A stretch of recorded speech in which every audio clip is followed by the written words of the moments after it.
Meus irmãos, por favor, abram suas Bíblias comigo no Salmo 121. Esse foi o texto que o Senhor propôs ao meu coração para nós estudarmos um pouco hoje à noite, refletirmos acerca dele. É um texto que nos lembra que o Senhor é aquele que nos guarda e nos preserva, aquele que não permite que nenhuma situação nos apanhe de surpresa, tampouco a Ele. Um Deus que vai adiante de nós e nos guarda, nos protege de todo o mal. O famoso salmo que nos lembra que o Senhor é o fiel guarda dos homens. Salmo 121, a partir do verso 1, nós pensaremos a respeito do seguinte tema: o nosso socorro vem do Senhor. O nosso socorro vem do Senhor. Algumas reflexões sobre a bondade e a fidelidade do nosso Deus. O verso 1 nos diz assim: eleva os olhos para os montes, de onde me virá o socorro? O meu socorro vem do Senhor, que fez o céu e a terra. Ele não permitirá que os teus pés vacilem, não dormitará aquele que te guarda. É certo que não dormita nem dorme o guarda de Israel. O Senhor é quem te guarda, o Senhor é a tua sombra à tua direita. De dia não te molestará o sol, nem de noite a lua. O Senhor te guardará de todo o mal, guardará a tua alma. O Senhor guardará a tua saída e a tua entrada, desde agora e para sempre. Amém. Meu Deus, nós estamos diante da tua palavra. Esse texto tão caro ao nosso coração nos lembra da tua fidelidade, do teu extraordinário amor. Os peregrinos que cantavam essa canção cantavam-na com o objetivo de encorajar os seus próprios corações por ocasião das suas peregrinações à cidade santa, a preciosa Jerusalém. E sob muitos aspectos essa jornada era muito difícil, Deus, e essa canção os lembrava de que apesar de todas as agruras que são inerentes à nossa condição humana, o Senhor triunfa sobre cada uma delas. Nessa tarde, ó Deus, lembra-nos mais uma vez do teu maravilhoso poder, do teu extraordinário favor, e faça com que, por meio da tua muita misericórdia, o Espírito Santo venha sobre nós e mais uma vez nos ilumine, para que nós possamos guardar um bom depósito acerca das preciosas verdades que o Senhor haverá de nos mostrar aqui. É assim que nós oramos, Senhor, em nome de Jesus. Amém. Pois bem, meus irmãos, dentro do saltério, desse conjunto de 150 canções que compõem os salmos que nós temos no Antigo Testamento, nós temos um grupo de 15 canções que ficaram conhecidas na história como os cânticos dos degraus ou cânticos de romagem. Eram as canções que os peregrinos cantavam sempre que, por ocasião de um dos ajuntamentos solenes no Antigo Testamento, eles deixavam as suas regiões e subiam até Jerusalém para sacrificar ao Senhor e para adorar ao Deus Todo-Poderoso de Abraão, Isaque e Jacó. Por ocasião do Antigo Testamento, o grande legislador Moisés instituiu que todos os anos, pelo menos uma vez por ano, na Páscoa, no Pentecostes e na festa dos tabernáculos, todos os servos do Senhor, oriundo de cada uma das 12 tribos, precisavam separar um tempo de qualidade e subir em peregrinação até a cidade santa e ali sacrificar ao nosso Deus. Os aspectos que norteavam essas viagens eram dos mais variáveis. Havia aquelas pessoas que moravam mais perto de Jerusalém, como a tribo de Judá, por exemplo, mas havia aqueles que moravam mais longe, como Simeão, lá na Galileia, ou Rúben, lá no Gileade. Portanto, para algumas dessas pessoas a viagem era mais fácil, para outras pessoas a viagem, naturalmente, era mais difícil. E da mesma forma é a nossa vida, irmãos, da mesma forma é conosco. Todos nós também estamos em santa peregrinação. A semelhança do peregrino de Bânia, nós deixamos um local de destruição e morte, que era a nossa vida destituída da presença do Senhor, e com a ajuda do Espírito Santo nós estamos em peregrinação em direção à nossa amada cidade celestial. A jornada de alguns é uma jornada de certa forma mais fácil, a jornada de outros é mais difícil.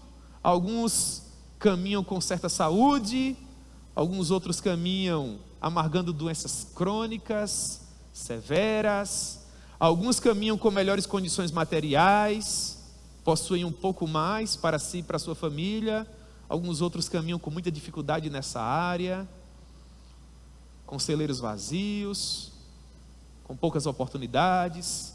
Alguns tiveram mais oportunidade de frequentar academias, enriquecer seus currículos, aprender outras línguas, ser aprovados em bons concursos públicos.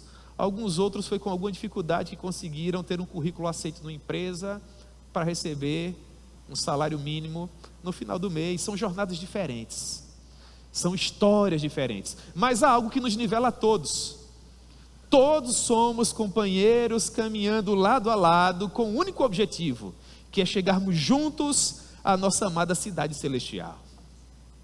Há lutas, há dissabores, há desafios, e isso é comum na vida de todos nós, todos os servos do Senhor, sejam aqueles que nos antecederam, os nossos heróis do passado, ou mesmo aqueles que ainda nascerão para servir ao Senhor, os heróis do futuro, se assim Deus permitir, que outras gerações peregrinem sobre a face da terra, todos terão a mesma sorte.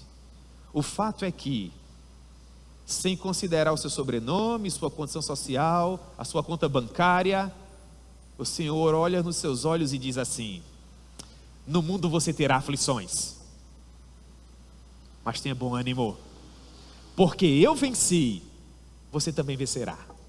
E isso fortalece o nosso coração. Era algo dessa natureza, por exemplo, que fortalecia o coração do grande reformador de primeira geração, o nosso monge da ordem de Santo Agostinho, Martinho Lutero. Martinho Lutero foi um homem que sofreu muito ao longo da sua vida. E ele assemelhava o seu sofrimento físico, humano, a uma sentença teológica. O Martinho Lutero chamava o seu próprio sofrimento de a noite escura da alma. Aquele tempo de inquietação, de um coração que luta por manter-se sereno, quando todas as circunstâncias que o rodeiam contribuem justamente para o contrário. Não foram poucas as noites que o Martinho Lutero passou em claro, com inimigos por todos os lados. O imperador do Sacro Império Romano da época, Carlos V, grande antagonista de Lutero, certa vez ladeado pelos seus súditos, disse assim: eu decido mobilizar tudo que eu tenho contra Lutero, meus reinos, meus domínios, meus amigos, meu corpo, meu sangue, a minha alma. Portanto, Lutero compartilha, nas suas famosas conversas de mesa, que às vezes ele estava em casa e bastava que uma criança pisasse em um galho seco, e ao farfalhar daquele galho quebrando, ele já imaginava que os seus inimigos romperiam por suas portas e o arrastariam para deixá-lo morto, abandonado em um terreno qualquer. Mas ao longo de toda a sua peregrinação, Lutero disse que Deus se utilizou de todo esse tempo de angústia, das muitas enfermidades físicas que ele possuía, para forjar a sua teologia.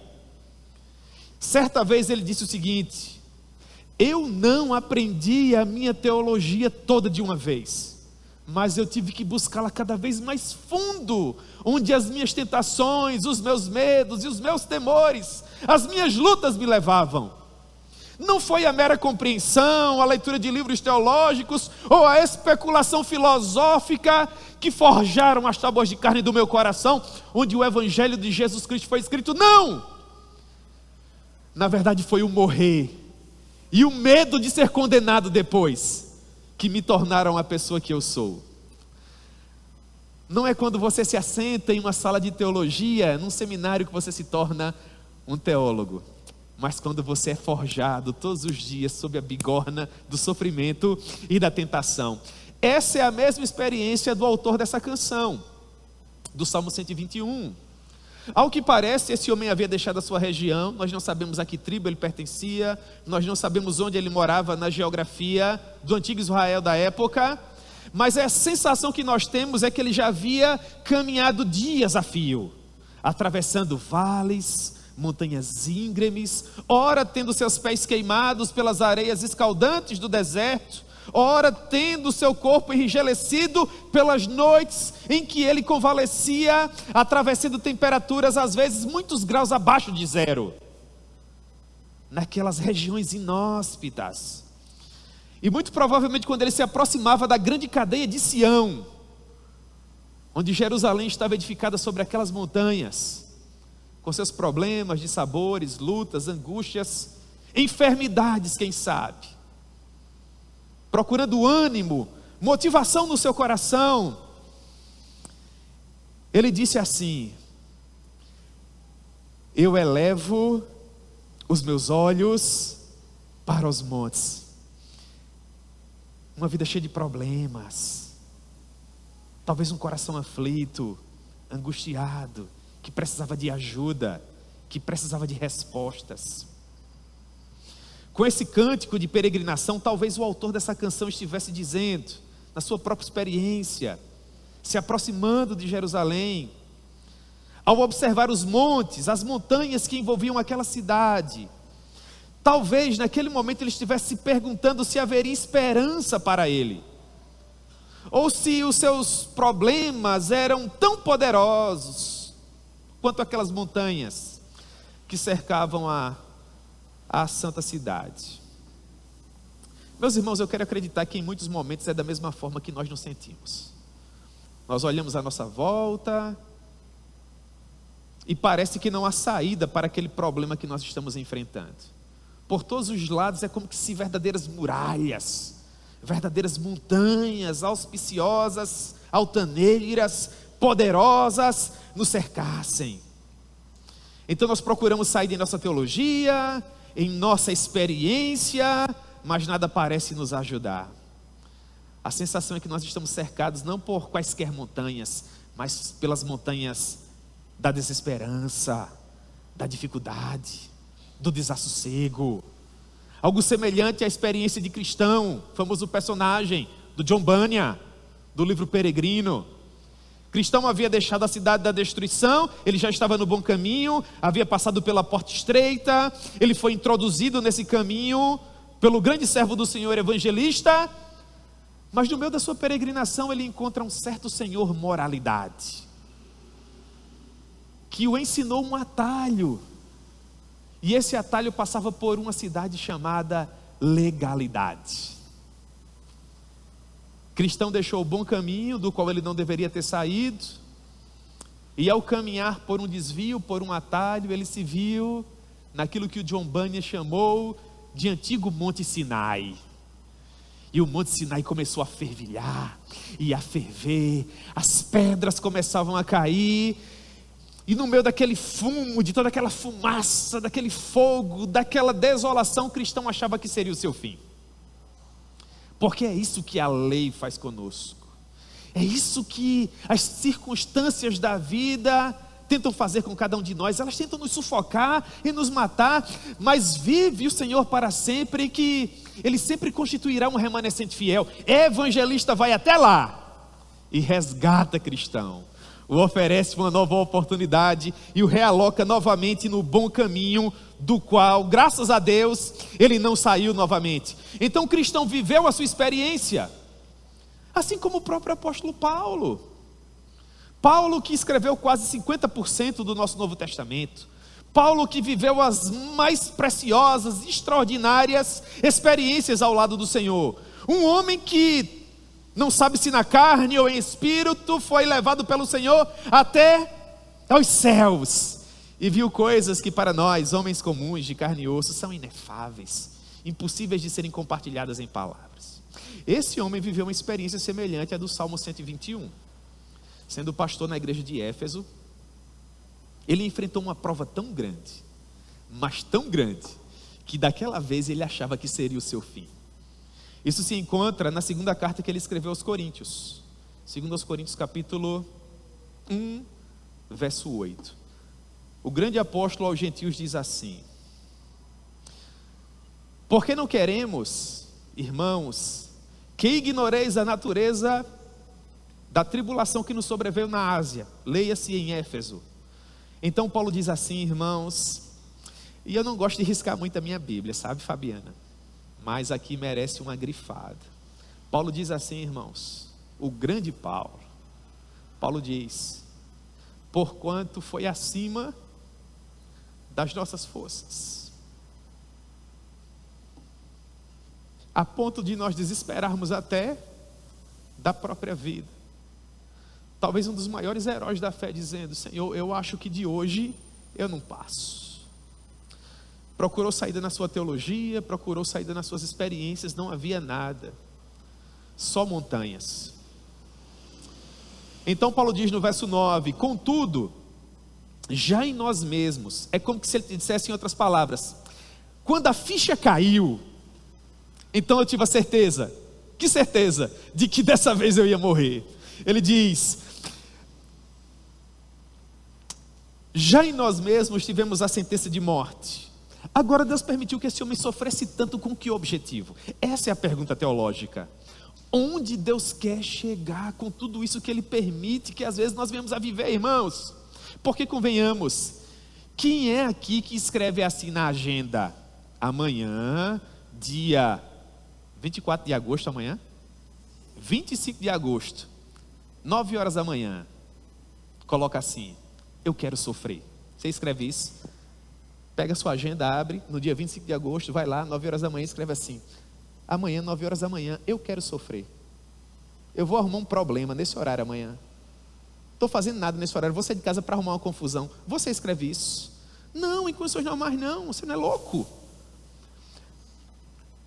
Se Deus não tem prazer no sofrimento do justo, se nós não devemos mais nada a Ele, porque todo o preço foi pago lá na cruz do Calvário, se toda a ira foi afastada, por que é que a gente sofre, irmãos? Por que é que coisas ruins acontecem a pessoas boas? Talvez seja por conta disso que Paulo compartilha conosco.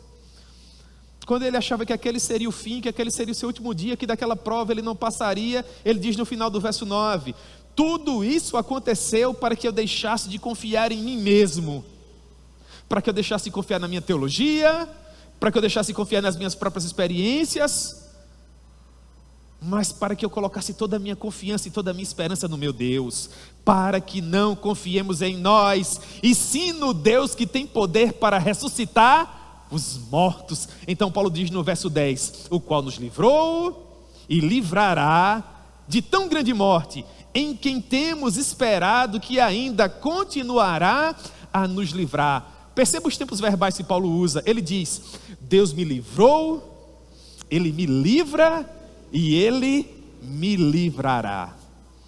Enquanto a nossa missão não tiver chegado ao fim, irmãos, enquanto cada pingo não estiver sob seu respectivo i, enquanto ainda existirem pontas soltas, Deus jamais permitirá que nós venhamos a ficar pelo meio do caminho. Eu não creio dessa maneira. Pelo contrário, eu creio que a graça que nos chamou no princípio da nossa caminhada será suficiente para nos colocar para além daquelas portas douradas. Eu creio que Jesus não teria sangrado por nós das 9 horas da manhã até as 3 horas da tarde para depois nos abandonar à nossa própria sorte, desamparados no meio do caminho. Pelo contrário, eu creio em um Deus que nos toma por nossa mão direita e nos diz: não tema, não tenha medo, porque eu vou com você. Sou eu que te guardo, sou eu que te protejo e sou eu que te guio com a minha destra fiel e poderosa. Sim, é verdade, nós olhamos para além das montanhas, porque é de lá que virá o nosso socorro. Quando o autor dessa canção olhou para todos os lados e percebeu que não havia saída humana para o seu problema, louvado seja o nome do Senhor, ele decidiu olhar para o alto.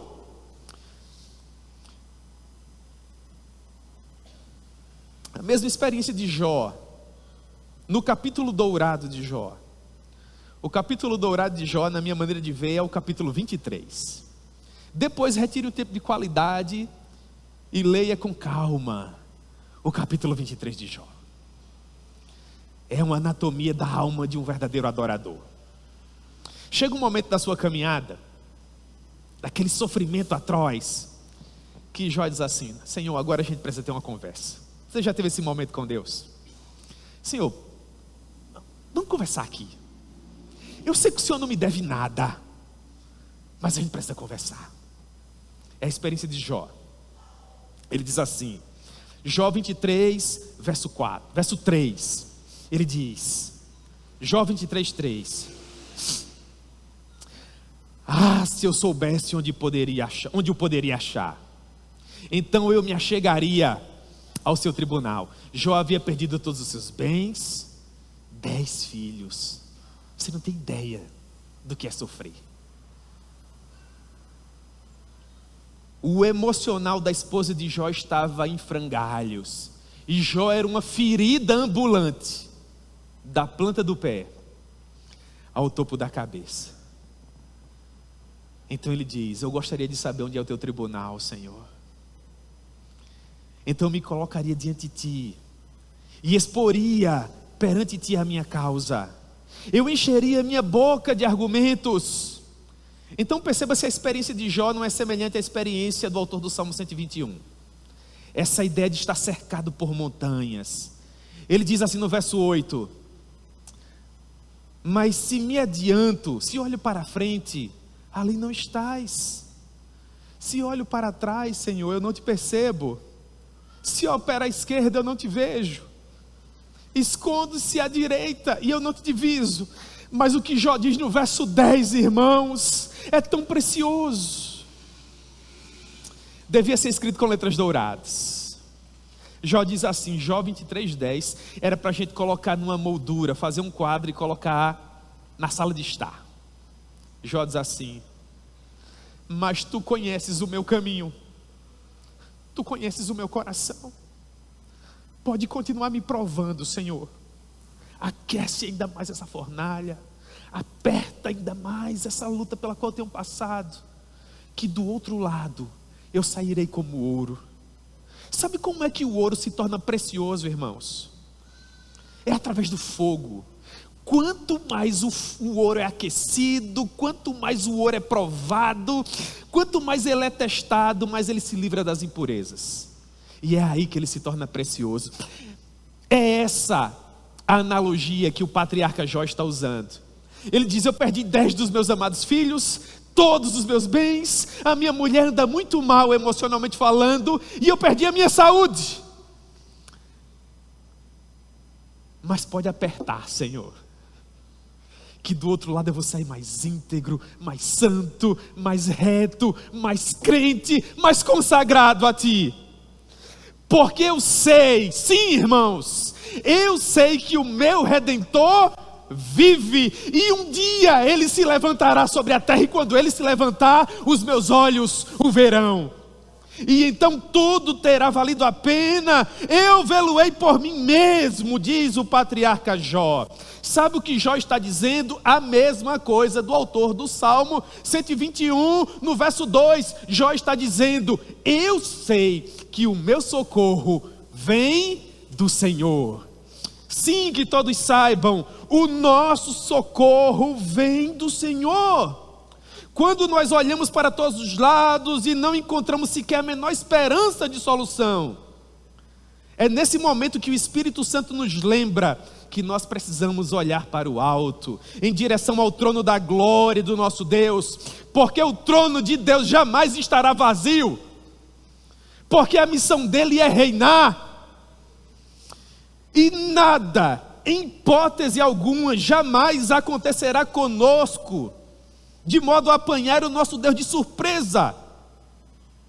Ele antecipa tudo e todas as coisas. Sabe por quê?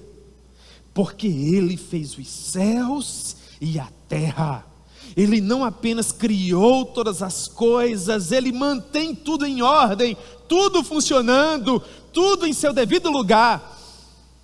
E isso inclui as nossas vidas. Se Ele criou todo esse grande, imenso universo, e dentro dele nos colocou, irmãos, é porque Ele sabe como cuidar de nós. Portanto, descanse o seu coração. Deus está no controle de tudo. E chega o momento em que Ele atua. Chega o momento em que Ele diz, basta. Existem algumas experiências que nós enfrentamos na nossa vida, que nós precisamos de fato enfrentá-las. Semelhante àquilo que viveu o grande patriarca Abraão. Gênesis capítulo 22. A conhecida passagem que Deus pede a Abraão, seu filho, o seu único filho. Abraão viveu toda aquela experiência, o garoto já estava amarrado sobre o altar, Abraão já estava com a faca na mão, prestes a tirar a vida do seu próprio filho, momento em que ele ouviu aquela voz que falava com ele há tanto tempo, a voz do seu melhor amigo, que disse assim para ele: Abraão, basta, é até aqui. A partir de agora, é comigo. Então ele retira o filho de Abraão e coloca o filho dele. Existirá o momento em que Deus olhará para a enfermidade e ele dirá: basta. A sua missão, enfermidade, é até aqui. Haverá aquele problema no casamento em que Deus dirá: basta, o objetivo foi alcançado. Haverá aquele filho problemático que às vezes deixa o seu coração inquieto, que te retira a paz, o sono, o apetite, que é cabeça dura, que é intempestivo, que tem causado tantos problemas. Deus pode olhar para ele e dizer: basta, é até aqui. Agora eu vou mudar esse coração, fazer novas todas as coisas. Foi o que aconteceu na experiência do autor do Salmo 121. Esse homem que estava com o coração aflito, em frangalhos, cercado de muitos problemas, elevou os seus olhos para o alto, entendeu que era de lá que viria o seu socorro, e ao que parece ele foi atendido em sua oração, porque a partir do verso 3, a experiência dele muda completamente. Ele agora diz, com muita ênfase no seu coração, para que não reste a menor sombra de dúvida, ele diz: Ele não permitirá que os teus pés vacilem. Em algum momento ao longo da estrada sinuosa e cheia de obstáculos da vida desse homem, ele teve um encontro com o Senhor. Agora atente para um detalhe importante. Após esse acontecimento, quando ele finalmente concluiu que Deus não permitiria que os pés dele vacilassem, quando Deus disse para ele que ele não ficaria pelo caminho, quando Deus afirmou categoricamente no seu coração que jamais haveria de abandoná-lo, ele ainda precisava chegar a Jerusalém. Ele ainda precisava continuar caminhando.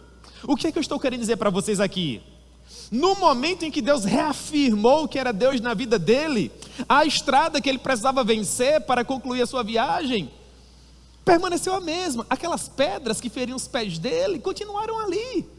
O sol permaneceria fustigando durante o dia e o frio permaneceria incomodando durante a noite. Contudo, agora, uma grande diferença havia acontecido. Qual seja? Agora ele tinha uma certeza inafastável no seu coração que Deus estava ao lado dele. Não se preocupe, meu filho, se você tropeçar, eu seguro você. Se os seus pés vacilarem, eu haverei de fortalecê-los. Se as suas mãos começarem a tremer, eu vou tomá-las nas minhas e eu serei a tua fortaleza. A grande torre forte do seu coração. O que nós aprendemos com isso? Que na imensa maioria das vezes é da mesma forma que Deus trata conosco. Quando nós atendemos ao convite do Evangelho, entregamos a nossa vida ao Senhor Jesus, no momento em que somos regenerados e Ele nos faz novas criaturas, a estrada da vida permanece a mesma. Nós permanecemos morando na mesma casa ou no mesmo apartamento, dirigindo o mesmo carro, trabalhando na mesma empresa, convivendo com as mesmas pessoas, só que com uma diferença notável. Agora Deus se encontra conosco. Uma coisa era a sua casa sem o Senhor, outra coisa completamente diferente é a sua casa com Ele. Uma coisa era o seu casamento sem o Senhor, outra coisa completamente diferente é o seu casamento com Ele. A educação dos seus filhos com Ele. O local em que você trabalha, estando você com Ele. Quando Ele está presente, tudo se faz novo. Aquilo que nos fazia temer, que nos angustiava, que nos fazia chorar, desesperar, agora, estranhamente, não possui mais o mesmo poder. E você diz: onde está, ó problema, a tua vitória? Onde está, ó grande necessidade, a tua fome voraz? Foi saciada pela vitória do Calvário.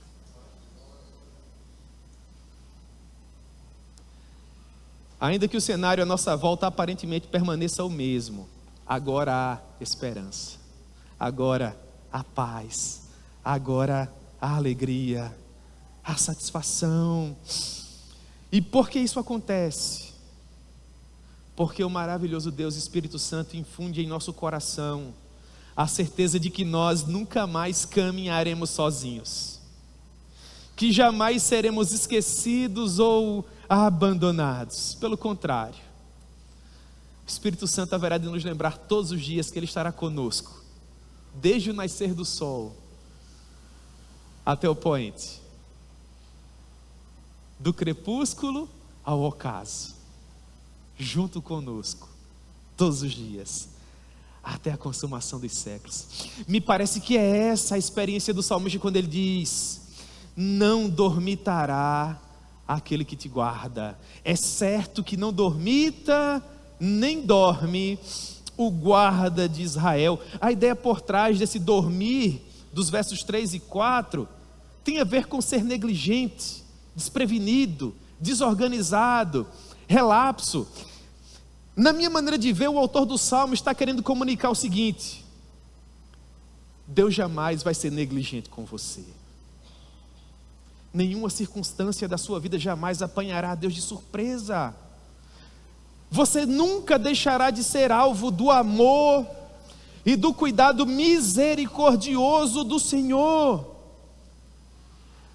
Preste atenção, olhe para mim. Deus nunca vai perder a sua papelada no céu.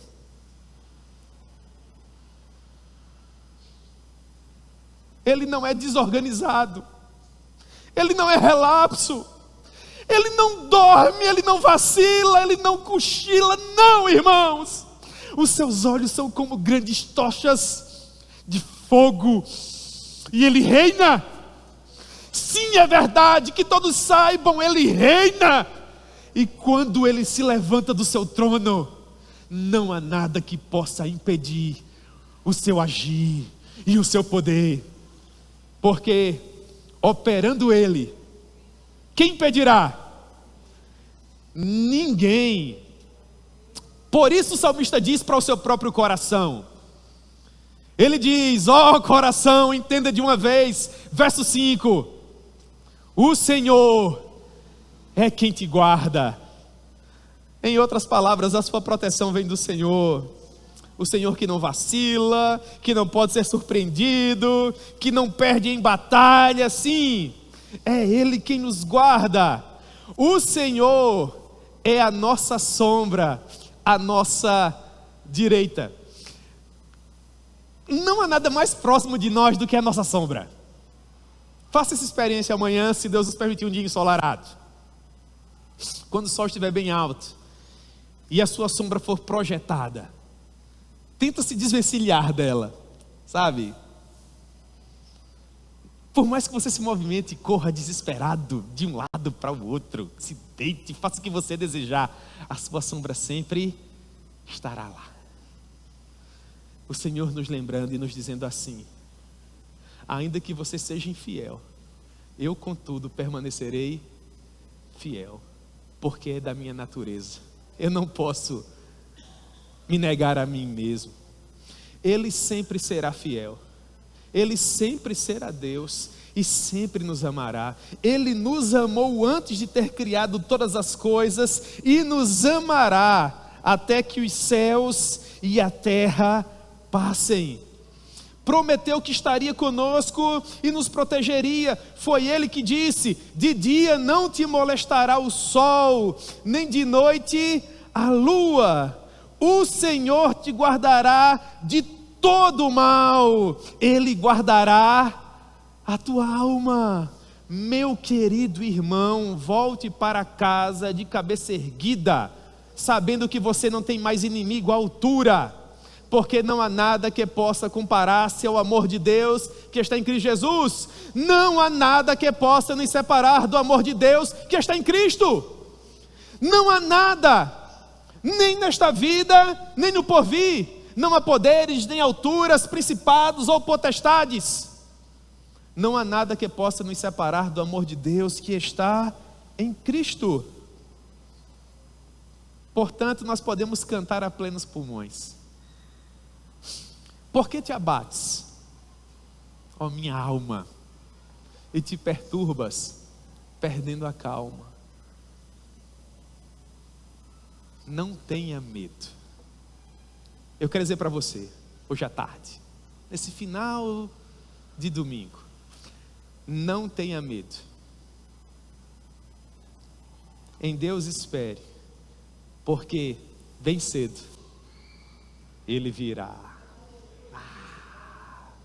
O Senhor guardará a tua saída e a tua entrada.